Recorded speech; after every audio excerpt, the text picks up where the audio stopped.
All right, here we are with another Cosmic Salon, and I am just absolutely thrilled that Judith Dillon has decided to come and do a public speak with me, a public chat, because I'm in love with her book. And so I read it once and then I went through different parts again. It's called Alphabets and the Mystery Tradition, the Origins of Letters in the Earth, the Underworld, and the Heavens. And it's absolutely fabulous. So Judith Dillon has a degree in Near Eastern languages and anthropology from the University of California, Berkeley. Familiar with many traditions, she has studied the relationship between early alphabets and mystery traditions for nearly 40 years. And she is published at Inner Traditions, and we'll have all this information for you in the show notes, and Judith will show you where to go. Also, you can get this in her other book on Amazon, and I would love to point everyone also to Judith's website, which has addendum papers that are just wonderful. But with that said, I want to, with a hearty welcome to you on the Cosmic Salon. Judith, welcome. Oh, it's nice to be here. Thank you. Thank you so much. And again, I know that you don't do these things, so this is, I feel that the people that will be tuning in understand that and know that this is just a special occasion. It is for me. So just before we get into the book and all that, would you give us a little background on you and how you come to find yourself in these mystic waters? I kind of came of age in the 60s and 70s, where it was basically in Berkeley in the 60s and 70s, where it was a popular pastime to learn to cast horoscopes and read the I Ching and tarot cards and eventually palmistry. And I'm not really a practitioner per se, but I like to know how things work. And so when I was studying the I Ching, I went out and I actually still have my 50 yarrow sticks, which I gathered. And I took a year's course in horoscopes and palmistry. And when I was studying runes, a friend and I dug our own clay and we created these Germanic letters called runes and did a fire pit. And so that's, I guess, how I started realizing that there was a connection between all these traditions. You know, but most people, and Mother Goose rhymes. I mean, there's a lot of people who study these traditions consider that it's only their own tradition, that the Irish have stick letters called ohms that were strictly Irish, that the Germanic people say runes was developed and only for the Germanic people. And tarot cards are somewhat iffy. They have a tradition that it may come from Egypt or by gypsies, but most people are really consider them separate. And when I discovered, as I got more and more into these and learned the various symbols, that there was a pattern and there's a connection between all of them following the same pattern. This is what I found so absolutely wonderful about your book. It is very scholarly and it's all done properly and there's index and all these. But this connection and the correspondence and kind of breaking the barriers of people, I guess, holding onto something that they think is just theirs, cultures. And you really do this in such a thoughtful, beautiful way. I personally, who've been into all this very long time, and my mama before me, there was all kinds of stuff for me to chew on here, things I hadn't considered or thought of as a correspondence. This is what excited me and wanted me to have you on, because I think whether you're a new practitioner in any of these things or an old one, there's something in here for you. With new eyes, we see that which was hidden. And this is kind of what this book did for me. So we are going to have you read a little bit from the intro of this book, and we're going to dive right in. Yeah, I think that would help the listeners to know what the book is about. And it's the alphabet as a spell of resurrection. Our alphabet, the ABCs we learn almost as soon as we begin to chant pat a cake, may have become life as a calendar for celebrating rituals, a star-guided mnemonic for the timing of seasonal chants. There remains a memory trickling down from this long-ago world that by following the correct order provided by our alphabet, the proper sequence of a great spell would renew both Earth and the fragile butterfly souls of her children. Charms spelling out this promise holds Earth's gift of life, her alchemical secrets of spinning new gold from worn straw, if we can but remember their names. Early alphabets used pictures of objects to represent sounds, an ox head as the letter A, for instance. I began wondering why creators of ancient alphabets chose each symbol to represent the orderly letters of our ABCs. Investigating physical and mythological qualities, true writing is a way of visualizing speech, sound produced by symbols. The magic of oral enchantments eventually evolved into the spells of writing, objects becoming our letters described as spell long before they began a linear history. Although my journey is about the discovery of a path, there are few literal paths to follow, only numerous clues derived from seemingly unrelated stories. They include Mother Goose rhymes and carefully guarded recipes for gold, magic, bread, and vinegar, which began, like all of Earth's magic, with a mother. Okay, so that's part of the introduction there.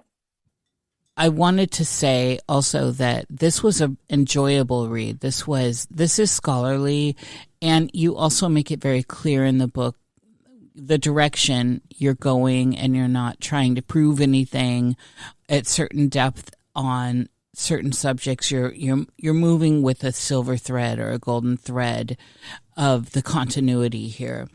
But it is very scholarly, and I want everyone to know that it's beautifully written and it pulls you right along. It's not staunchy, it's not stoic, it's beautiful. And that's something I look for in writing. So that's what kind of also grabbed me. When we're looking at this, I was really struck by, and it's got me wanting to dive deeper into Mother Goose. She was actually a really good source, So, as one of the old bird goddesses, but her Mother Goose rhymes really fit with the alphabet. And when we get into later, I'll give you some of the Mother Goose that fit the alphabet. It makes sense to me, and you made it make sense, but it just was what I almost have stars in my eyes for Mother Goose now. And so I'm going to be, as I said, I'm going to be looking further. And I love looking at children's rhymes and all this. I have an affinity for old fairy tales of all different traditions. How did you decide to write this book? What brings you to the table and wanting to tell this story, this particular story? Well, I'm kind of a magpie in the sense that I follow a lot of different sources and collect them. And when I first started working, or realizing there was a connection between all these various sources, I would sit on the floor surrounded by little papers, scraps of paper, all of the ones in one pile, all of the twos in a second pile, all of the poems or descriptions of letters for the third position. And then, realize that they were telling a similar story, not necessarily for the same end, but there was a connection between each group of letters, each position. And I guess I got kind of irritated by people insisting that each tradition was totally unrelated. So eventually I added on some more traditions. and then finally traced it back to the oldest alphabet I could find, which was Phoenician alphabet, which became Old Hebrew.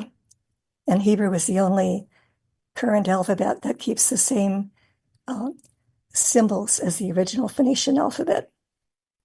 So I guess that's why, as I say, I got kind of irritated that people claimed there was no connection between them. And to me, it became very apparent that they're all following the same pattern. Hebrew developed from a Canaanite, a West Semitic alphabet that was carried out of Egypt. And Egypt, I think, is the source of this Book of the Dead, of coming forth by day, of the path through life into the afterlife, and then back into the light. And the Greeks actually ended up renaming the Canaanite alphabet Phoenician, after the phoenix who rises from the ashes.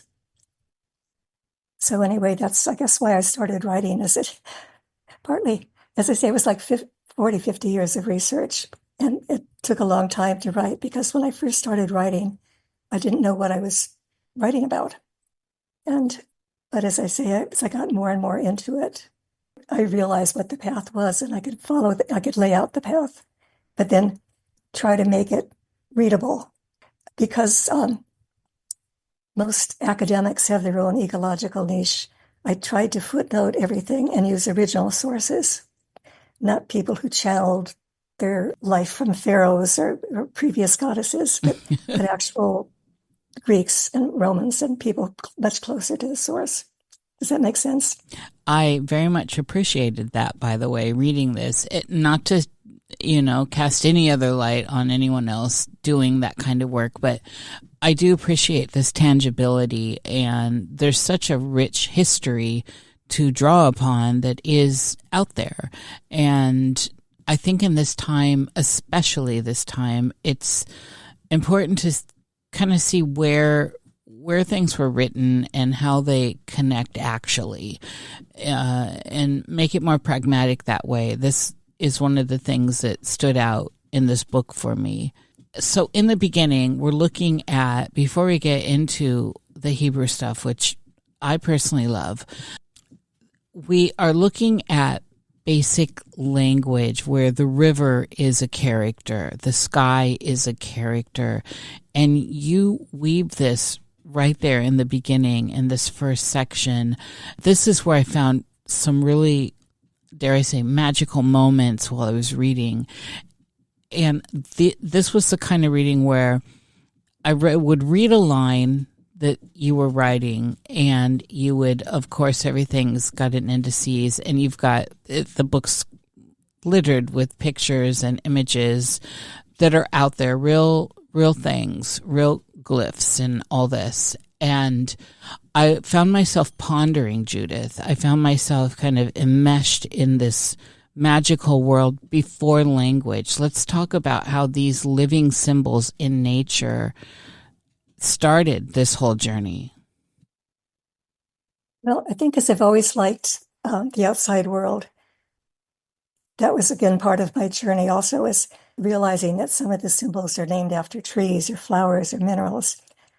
At one point, I was living in the country and learning about trees. I mean, and so I had a lot of wild land around me. And so I would go actually and put my chest up to a tree, and different trees have different feelings. I'm not really a mystical, but I'm sensitive. And so, like, red maples would give me a terrible headache, and oaks are very comforting, and pines were comforting. And I wish I'd done it more systematically, but I wasn't writing the book then. But if I had, I would have written down more of what I felt with each type of tree. And then read a lot of books on identifying trees, identifying birds, identifying flowers, identifying plants, and what the qualities of those various plants and flowers and trees are, because that also is why they're chosen for certain symbols in these various traditions. And at that point, I remember calling up, there was a group of Druids near the town I was living in, and I was, again, very irritated because they didn't know anything about the trees. They knew rituals, but they never actually, when I was asking them about how they felt about various trees, they hadn't actually done that. And to me, that if you're going to learn about a tree, you have to interact with it, or a flower, or whatever. So anyway, so that was that part of the research.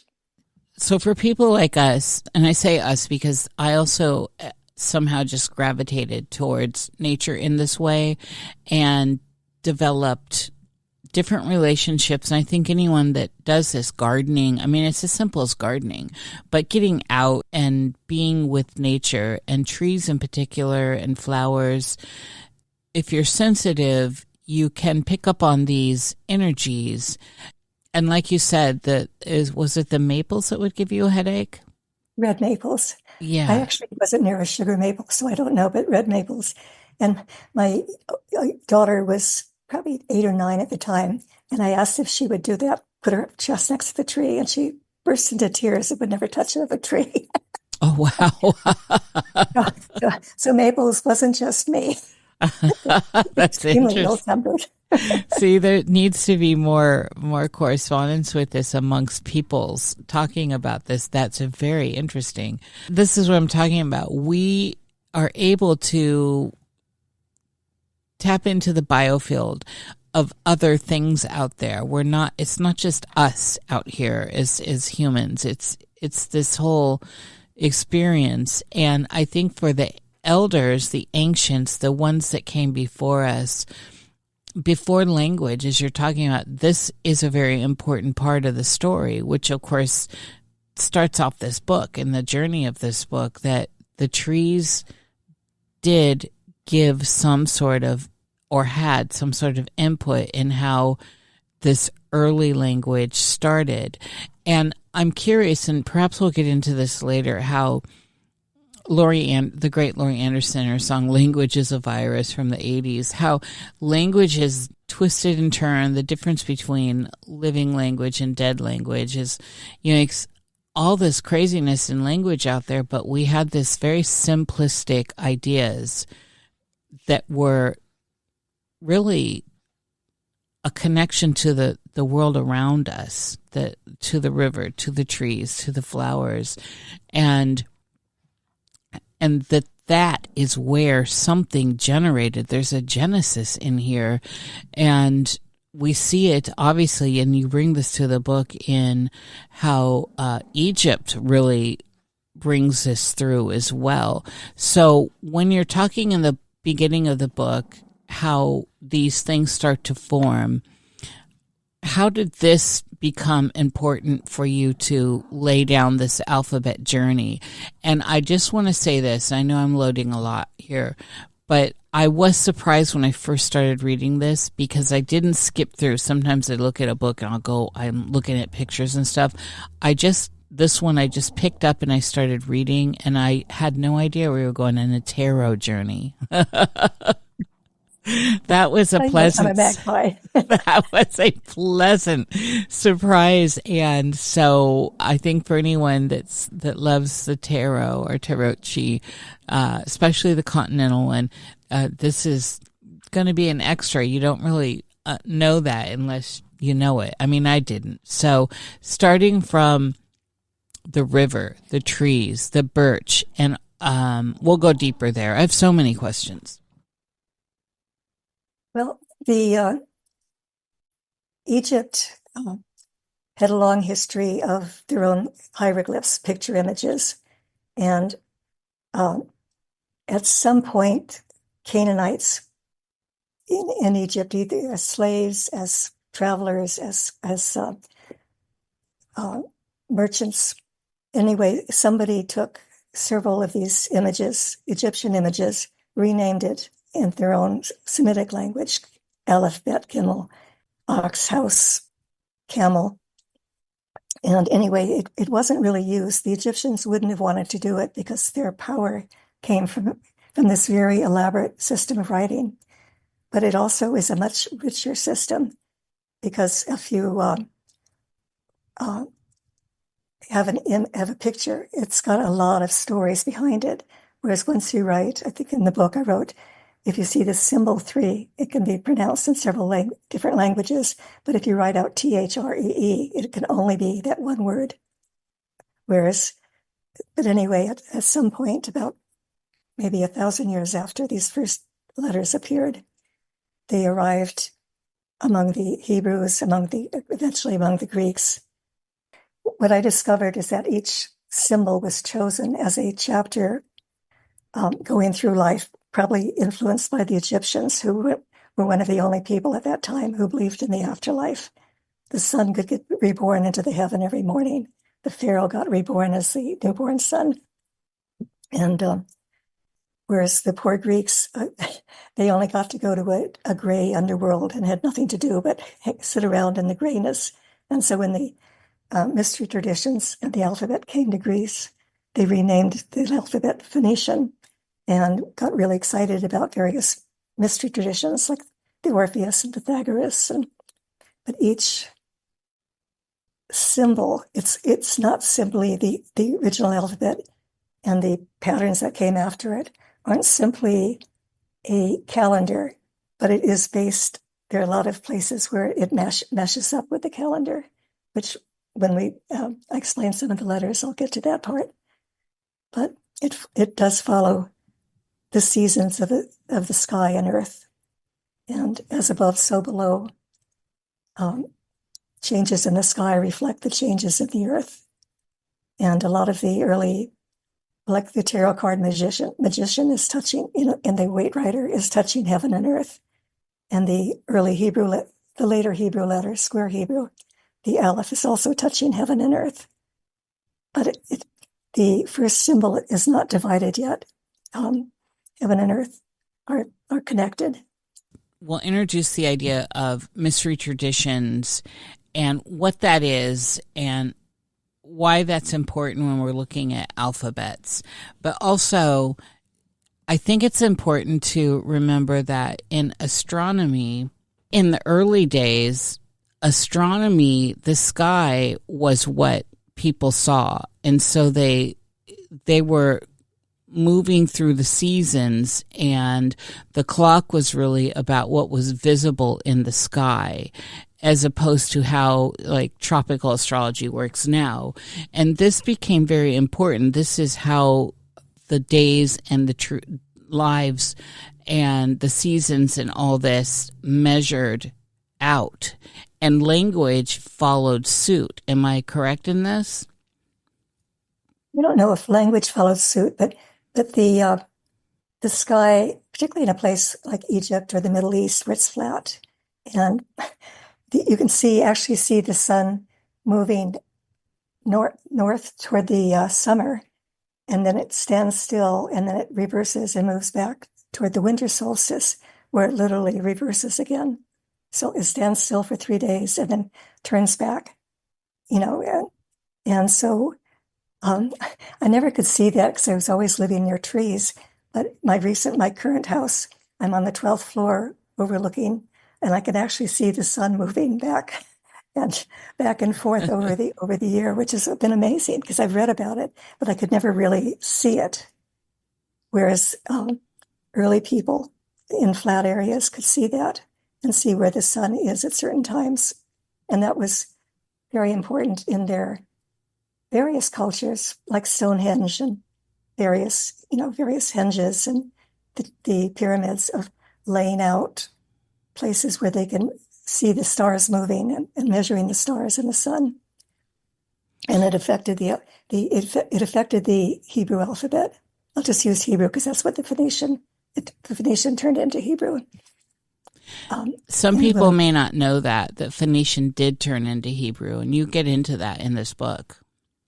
Well, the original alphabet is West Semitic, people from Canaan, the children of Cain. Cain had a mark saving him from death. I don't know if you in the biblical history of Cain. Yes, and his children were the Canaanites, who many of whom were slaves, traders in Egypt. And at some point, they brought the alphabet back. There wasn't a big difference originally between Hebrews and the Canaanites, but at some point they split off and became different people or different cultures, or separated cultures. But anyway, the Phoenician alphabet basically became the origin of every alphabet in the world, including but the Hebrew has remained the closest. It's kept the same symbols, even though it changed the shapes at one point. The original shape, which again is probably outside this lecture, was the head of a bull. There are various sky bulls that have been posited, including Orion. But anyway, the Phoenicians were Baal worshippers. Baal was one of their gods. At some point, the Hebrews were moving away, and after the exile to Babylon, they were speaking Aramaic, but the Torah was still written in the old Phoenician shapes, the old Hebrew. I guess they decided to move away from the Baal worshippers absolutely, and change the shapes to the new square Hebrew, which is the Hebrew that's used now. But they kept the same names. But the old spell that the Torah had been written in, the old letters, were so important that when the Hebrew Bible was changed into the Aramaic shapes, the modern Hebrew shapes, it wasn't translated. The letters were replaced letter by letter by letter by letter throughout the entire Torah. And even after they changed over, it was another couple hundred years before the name of God was written in the new letters. It was Yud He Vav He, continued to be written in the old forms for another couple hundred years. So that was the connection between Phoenician and modern Hebrew. As you're writing in this book, and we're going through this journey in this first section, this stuff is very juicy for people that may not know and see these earlier forms of Baal and Baalet. And you bring in, and another thing I love is how goddess, this idea of the great goddess in here is so prevalent with the seas and all this. This is something that I think is going to be interesting for people that are not this deep into this kind of stuff, that this is very eye-opening in where people are today with some of these words that are names of gods and goddesses, some of these ideas that are attached to them when they start getting into these correspondence tables and seeing that these things are connected throughout other cultures, the Chinese, etc., the Anatolian, Mesopotamian, the early Semitic scripts. All this stuff is intriguing, and this is the time right now, I believe, that this book should have been out so that people can understand how something was going on in the ancient world that all over that was bringing forth a language. And there's some thread of continuity here. This is something that I picked up from this book very clearly.